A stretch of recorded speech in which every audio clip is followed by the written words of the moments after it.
Good morning. Um, I just wanted to thank Creative Mornings for having us today. We've been to a couple of these talks in other cities like LA and New York. I mean, LA and DC.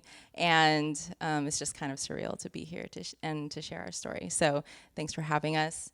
I'm Jolene. I am the co-owner and general manager of Xiao Ye. And really quick, how many of you have been to Xiao Ye? Whoa. That's pretty awesome. Well, if you haven't, it's a restaurant serving first generation American food here in Portland. Xiao Ye means midnight snack in Mandarin. And to us, it's really more than just a meal period. It's really about this super intimate dining experience that you have with your closest people. So that's like your friends, your family, your partners. A lot of times it is pretty late at night, and it's not even really about the food. It's really about the connection you have over the food with the people that you love. And that was kind of the feeling that we wanted to create for our guests at our restaurants. So everything about Xiao Ye really showcases different parts of our lives, what we've experienced from the food to the service to the music to the design. The food is pretty autobiographical, and it shows where we've been, how we've developed our palates over the years, and what we've found to be nostalgic. And while Louis can tell you about his linear path to Xiao Ye, I can share how I took the windiest road to get here.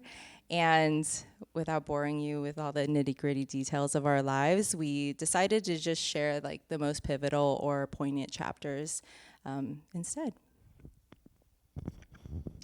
Hello, my name is Louis. I'm the chef and co-owner with Jolene of Xiao Ye. Am I talking loud enough? Great. No, I'll talk louder. I have a okay. I have a problem with talking quietly. For those of you who don't know, we are business partners, but we are also life partners. We've known each other since middle school, but we got together in DC. That's a story that we won't get into, but just to clear it up. I think the fun thing about this exercise for me is that, my journey really is the exact opposite of hers. I'm one of the lucky ones growing up who kind of always knew what I wanted to do with my life. Ever since high school, I knew that I wanted to get into restaurants somehow, and in the back of house and cooking specifically. And I think most people having that knowledge about themselves would have decided, okay, I'm going to go to culinary school right away, right after high school. But for a lot of different reasons, I chose to go to traditional college first. It wasn't on purpose by any means, but that was really the first time in my career that I decided to take a slower route to something. And honestly, I'm incredibly thankful for that decision. I can't really imagine how unready, how immature I would have been for culinary school if I would have just jumped right in after high school. So, and I didn't get out of my sort of little suburban bubble growing up for a few years. And it leads to sort of the bigger theme of my own journey, which is just sort of taking your time and making sure you're ready for that next thing.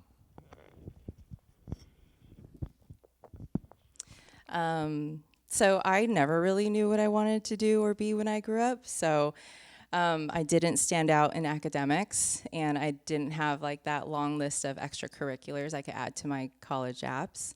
My parents didn't really have the money to send me anywhere either, and so it was really my older sister that introduced me to the hospitality management program at Cal Poly Pomona.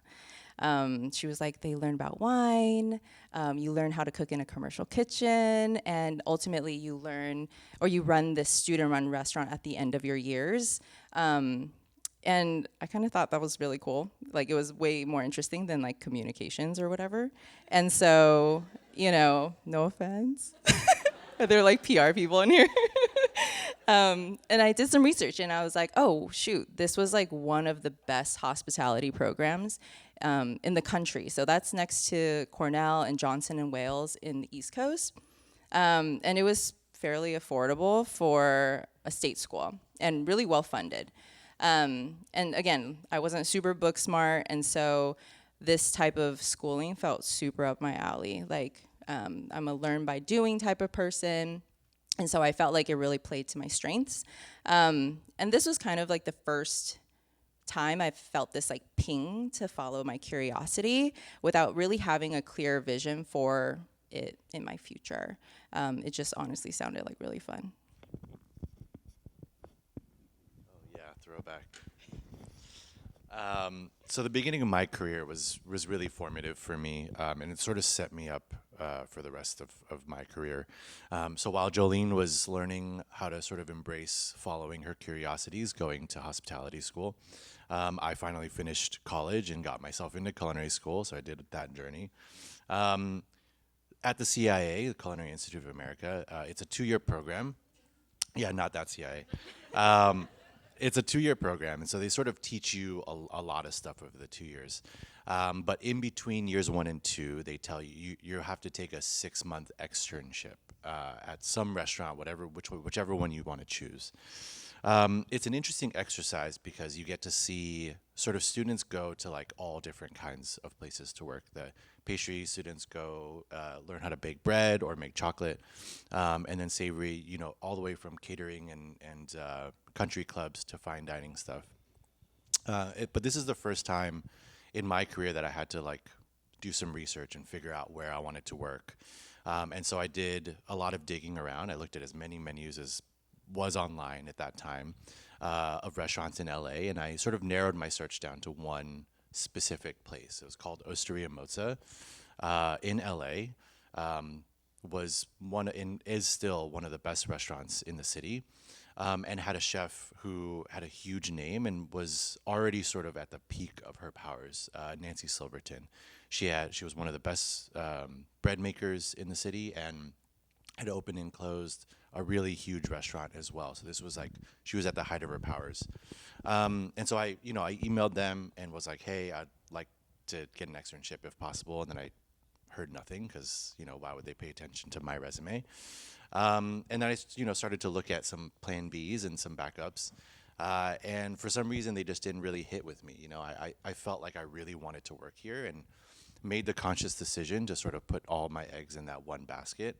I ended up actually driving down and just kind of like trying to like barge my way into the restaurant to get a job, because that's kind of what you were told you had to do, just like show up and see if someone will let you wash dishes or something. And obviously I couldn't get in because it was before they were open. But I didn't know that, obviously. I just figured the doors were always unlocked. And I was like peering into these like tinted windows with my resume in my hand, like looking like that. And for like at least 10 minutes trying to get someone to pay attention to me, right? Like, I'm here, like I want to work, please hire me. And after a little while, I was really fortunate. Someone actually came and opened the side door. They finally realized I was there. And it was the chef de cuisine who, if you're not familiar, is the second in charge in the back of house. And he was really sweet, and he talked to me and he was like, what do you want, right? Like, and I was like, I really want to work here. So he offered me the job, and that was great.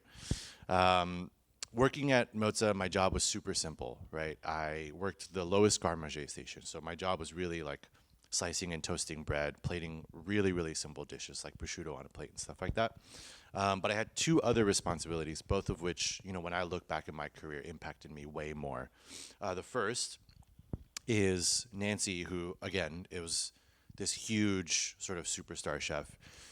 She was actually working on the line 2 days a week while she was in town, which was most of the year. And when she was working, my job was to set up her station. So I would take all of her mise en place, put it out where it's supposed to be. I would even do a couple of prep projects for her. And that was a huge deal, because for someone who had effectively 0 experience, to be setting up Nancy Silverton's station for her work was crazy. I got to work with her. I got to learn how she tasted things, how she plated things, how she thought about food. And that was really impactful for me at the start of my career. And the second responsibility was, because I was the lowest person in the kitchen, every day my job was to go back and put away all the projects from the day. So all the ragouts and sauces that were made from the prep team, all of the stuff that had to get put away. It was my responsibility to like label them properly and find their homes and all that stuff. And while I was doing this every night, I was on the hotline watching all the senior cooks work. So saute station, pasta, even the grill. I was just like staring at them, right? So it was there every day that I sort of learned how to handle raw fish. I learned, what the best way to grab all the backups for all the hotline cooks were. And I kind of learned where everything was supposed to be and how things were stored and the best way to do them. It really is where I learned the thing that, has helped me most in my career up until now, is that my job in a restaurant is not just what I'm doing on my station.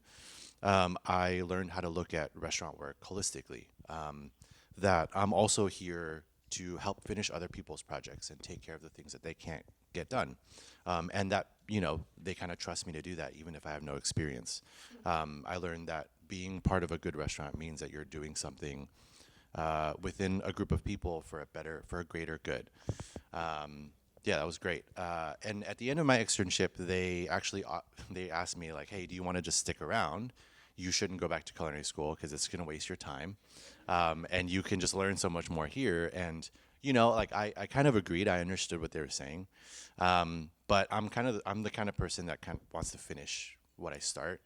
And so even if it slowed me down a little bit, I made the decision to go back and just complete that whole thing. So while I went back to school, Jolene was sort of already well on her way in her career. So after college, I got placed into like a management and training program for Hyatt hotels in Washington, D.C. And so at the time, if you didn't know, Cal Poly Pomona was pretty much like a commuter school for me. So I was living at home. I felt super behind in life because I didn't get that quintessential college experience. I hadn't lived on my own. I didn't even know how to do my own laundry. And so I was like itching to have that like adult life start. And so for the first half of my time in DC, feeling behind all my friends, I really focused on chasing titles and salaries.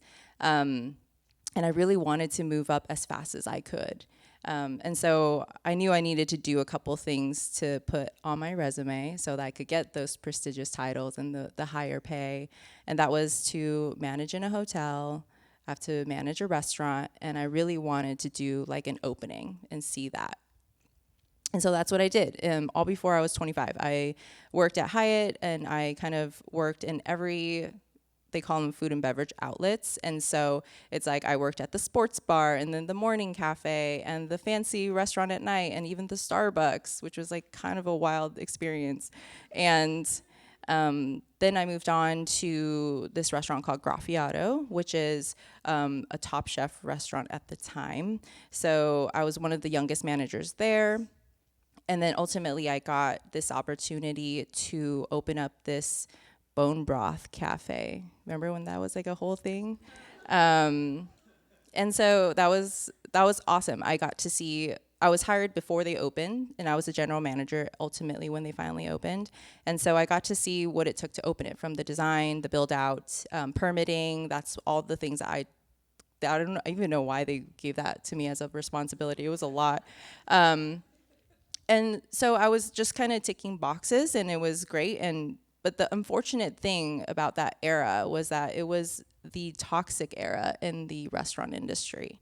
So that's where a lot of the bad tempers, like disrespectful language, sexism, racism was super normal. And I was really young, and this was like the first time I was out of my bubble, and I was like, what is this? And so ultimately I felt really burnt out, and realizing that because I was just chasing titles and salaries, I wasn't really picking the right work and the right people to surround myself with. And so, yeah.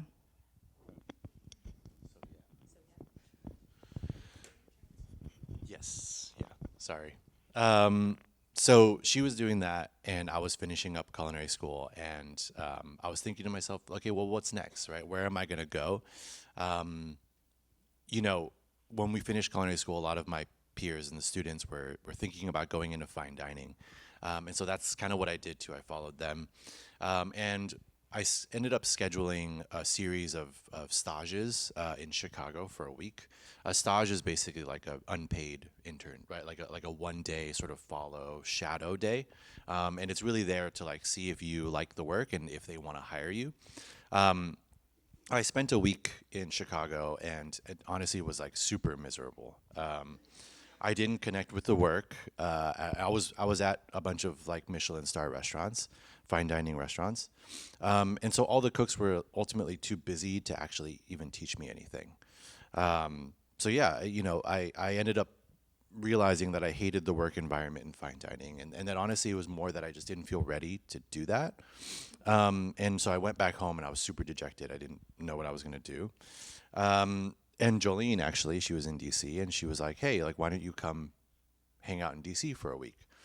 So I did that. I did the same thing for Chicago. I scheduled a bunch of stages at a bunch of restaurants for a week. Um, and I ended up staging at a place called Rose's Luxury. And that stage was such a turning point for me in my career. I wasn't sure what I was going to end up doing. I wasn't sure where I was going to be. And as soon as I walked into the door to that restaurant, it was almost as if they treated me like I was the most important person in the building. The chef de cuisine there met me and stopped what he was doing and like gave me a whole tour of everything, front of house, back of house, everything. Um, they asked me if I wanted coffee or water, which is like it sounds silly, but like people don't do that.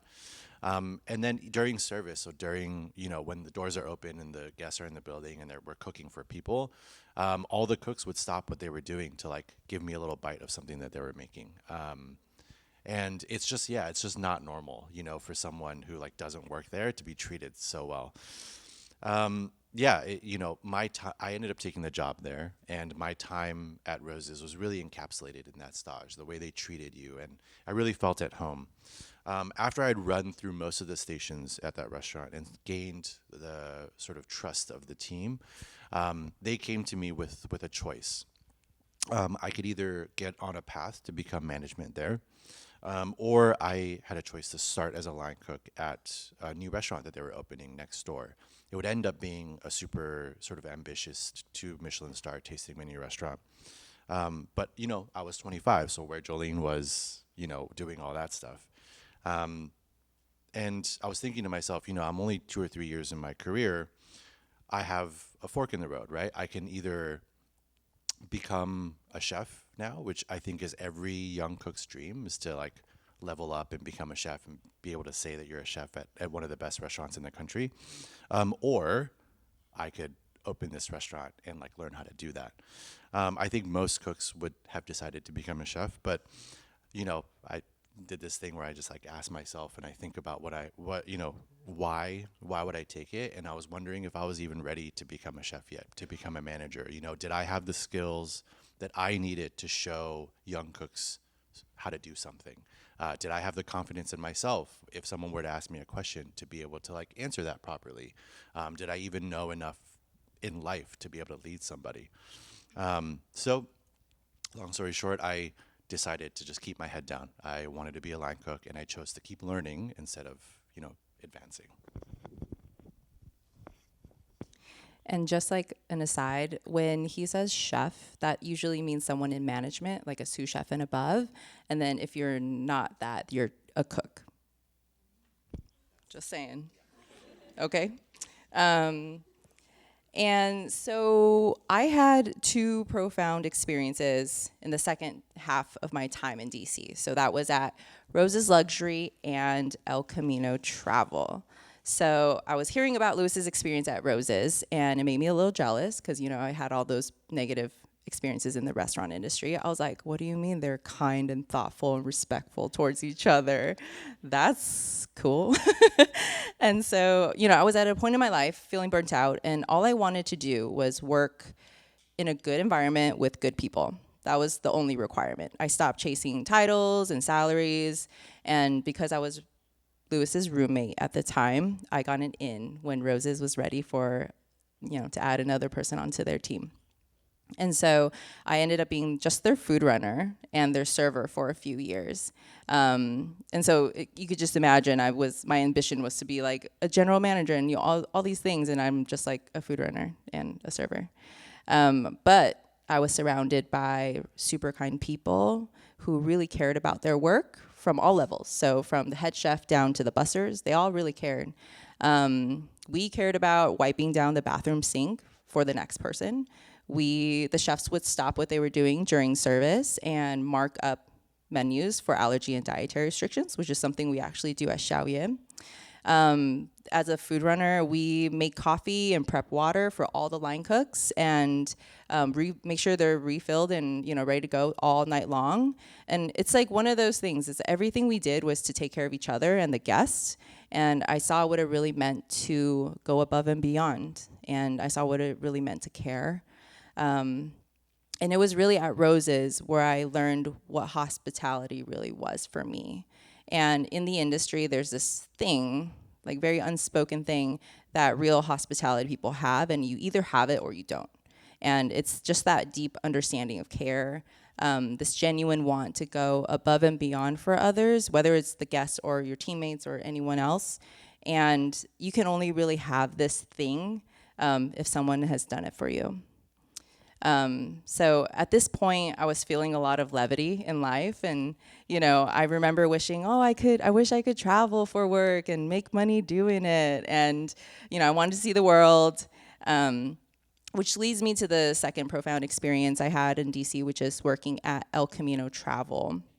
And the premise of this whole company was that we would take small groups to Latin America at the time. Now they go everywhere in the world. And we would bring a photographer. And so the whole point of it was that, we would capture your moments for you so you're not living life behind your phone screen. So that was the whole thing. And, the itinerary was super off the beaten path. It would be activities and places that you couldn't really plan for yourself. And so as the founder's first hire, I really saw firsthand kind of how to run a startup. It was like a startup days. We were work in her dining room type of days. And, I saw like the scrappiness it required, like all the networking that needed to be done, all the risks that she took. And I also kind of learned the importance of branding and marketing with her because it was really a digital company. And then I also saw with her just the amount of self-belief you needed to really overcome obstacles when you're running something of your own. So I got a little glimpse into what it may feel like to create something and grow something that's fully yours. And the work honestly seems so relentless, but it also seems super exhilarating. So on one of the trips, I was hosting a group in Nicaragua, and one of the travelers was an interior designer. So I got to know her, learned about her story. She owned her own firm in LA. Seemed like she lived this like super creative and a beautiful life, and seemed to have a lot of autonomy in her days, which was something I really wanted, and told me about this UCLA extension program that she took to get to where she was, and because she was a career changer. And so I remember thinking again, I wish I had more of that, like a more creative, fulfilling life. And even though I didn't have like a true, creative bone in my body, I was just like an operations girl. I was just ran restaurants and worked in them. And so I looked into interior design schools. I don't know why. It's just these pings, So I narrowed it down to two. So it was Parsons in New York or that UCLA program in LA. So New York ultimately felt too expensive for me. And LA also meant that I could be closer to family.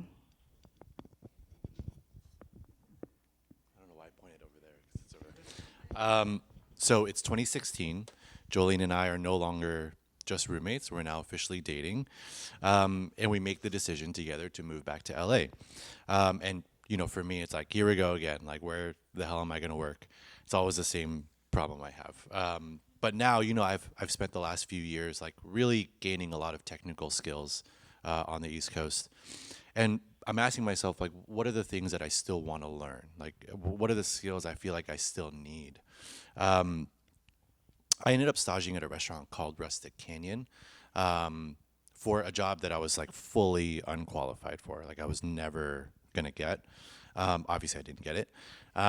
But get back to this later. But I'm not quite sure it would have been a good fit anyway.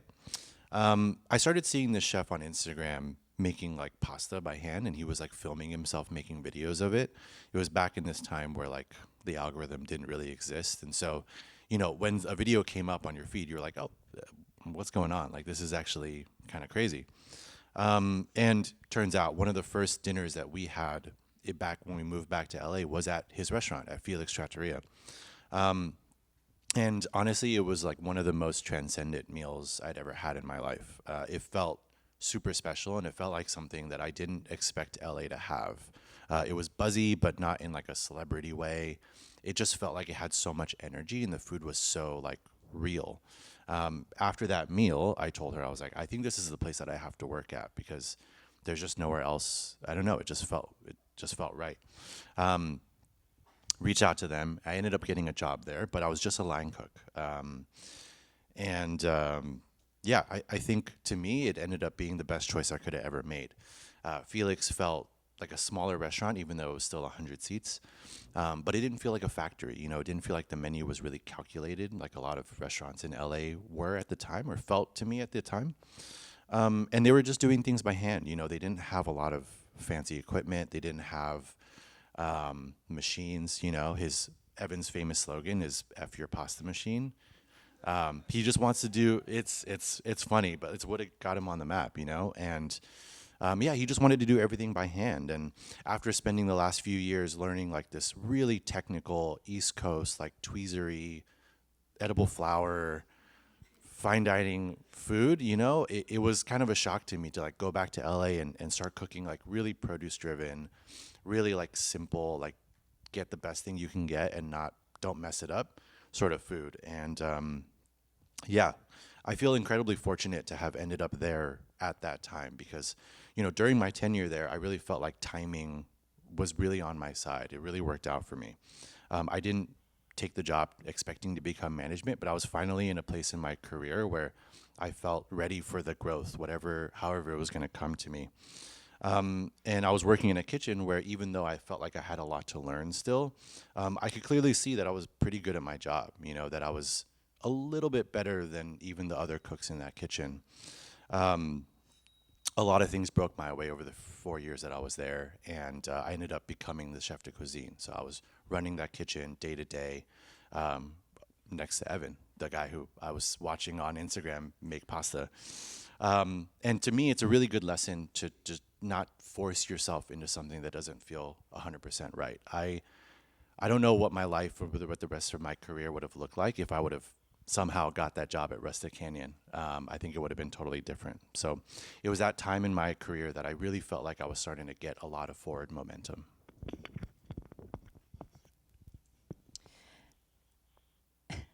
And so LA actually marked one of the hardest 4 years of my life. So very opposite of Lewis.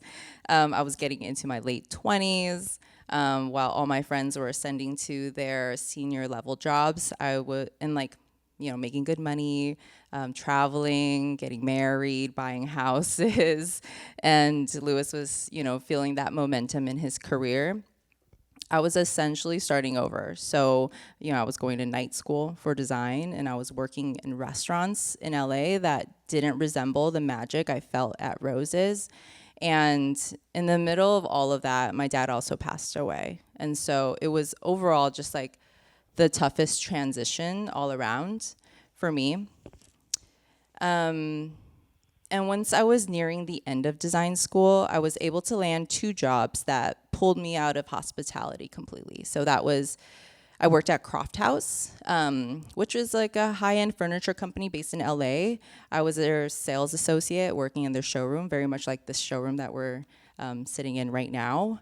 And I got introduced to a ton of designers. At the time, I literally knew 2, and it was like Studio McGee and Amber Interiors, and that was it. And so it was nice to learn and see what all the designers from all across the country and their styles and everything.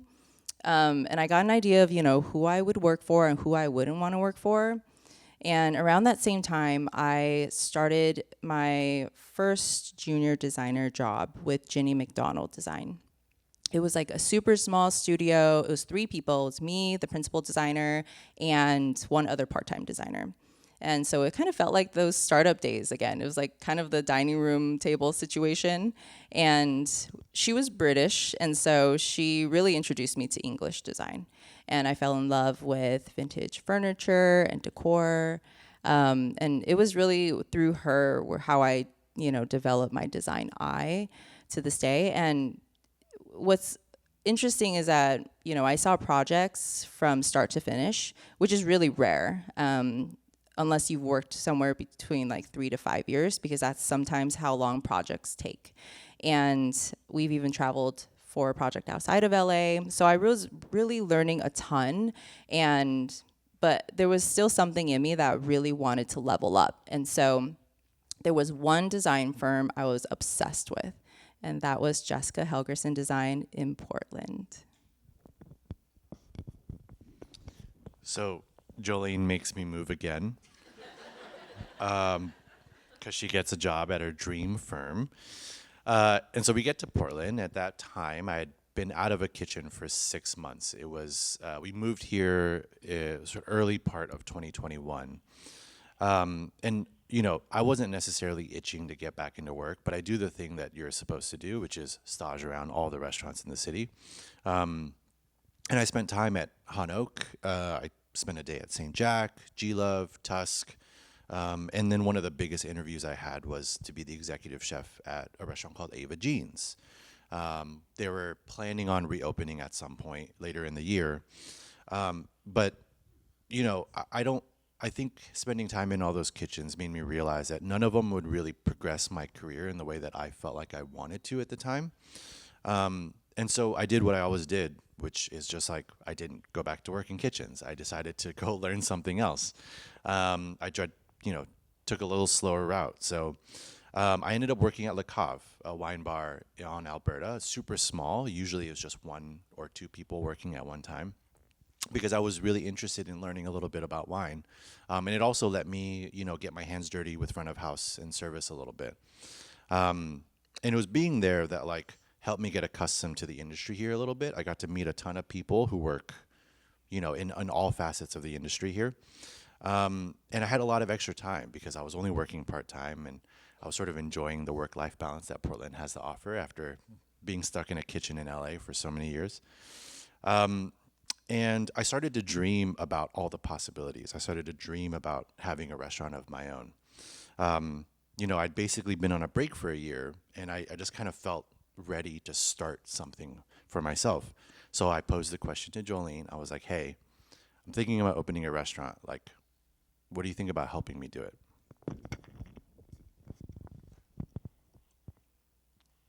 And so I remember just how excited I was to start our new life here in Portland, and, getting to work at my dream firm. The work was incredible, truly. And I was able to learn a lot of things in a short amount of time.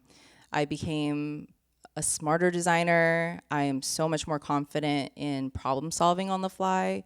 I honestly really leveled up my technical skills. I feel like I could literally design anything. And I thought I would love it so much that I would be working there for 10 years, because there are so many designers on that team that have been there for 10 years, so I knew it was possible. But what I learned was that I didn't love being a 9-to-5 designer in a relatively big firm with the bureaucracy that comes with it. And so I kind of felt lost in it for my first year. And I think there was a reason why I thrived in those smaller startup environments. I enjoyed working closely with the principal designer. And so while Lewis was having these super fulfilling interactions every night at the wine bar with interesting people, I was sitting at my desk drafting and, on Zoom calls for 8 hours, and I was super drained. It was not exciting to me. And I found myself wishing that I felt more of that exhilarating magic that I felt in DC. And so when Lewis was seriously considering opening a restaurant and having me run it with him, I kind of thought to myself, well, I do have experience in opening a cafe. And, I know how to design an interior. I've managed front of house teams before. And then obviously, Lewis knows food and can run the back of house team. Now he kind of knows more about wine than I do. And I was like, oh, if we just find someone that knows anything about cocktails, I think we got every piece to do this thing. and so we just decided to do it. We started concepting December 2021, and then we started looking for spaces February 2022, so just a few months after the holiday. And we even started writing like a Substack to document our opening process in July. So yeah, we had permitting took forever. And like a year after that, we opened Xiao Ye September 2023. So to this day, I honestly have no idea how we pulled it off. Like how we really opened a restaurant, surpassed our first year. Like we barely did, but we honestly did. So that's great. And honestly, I feel like super lucky that we've created that exhilarating magic just for ourselves, and we get to do it in Portland and with our best team and with each other. And honestly, I wouldn't be here today if I didn't keep following those curiosities and listening to those life pings. Because for me, those quiet pings really sounded like, that sounds like fun, or I wish I had that. And that's the voice I followed. And even if it didn't really make sense or feel linear. Yeah, and Jolene was listening to and trusting all of those quiet pings, leading her to that next fun thing to try. And I was doing my best to sort of stay on a straight path, be slow and steady. But we both, end up having a lot of insecurities about our personal journeys. I remember wondering if I had done enough, had seen enough. My whole career, I'd only really worked at 5 restaurants, and chefs that are at my level that have been working the same amount of time as me probably experience 8 to 10. They would spend 6 months somewhere and a year somewhere. I remember, Jolene, we've had many conversations of her thinking and wondering if people were going to see her as someone who started something but never finished it, that like would jump right away to the next new shiny thing. But at the end of the day, I think we did exactly what each of us needed to end up here. There's no way we could have opened the restaurant without all the skills that Jolene's collected throughout her life. And for me, taking a slower route meant that I was ready to seize the right opportunity at the right time, including the chance to open the restaurant. To me, it just goes to show that 2 very different journeys can lead you to the same place.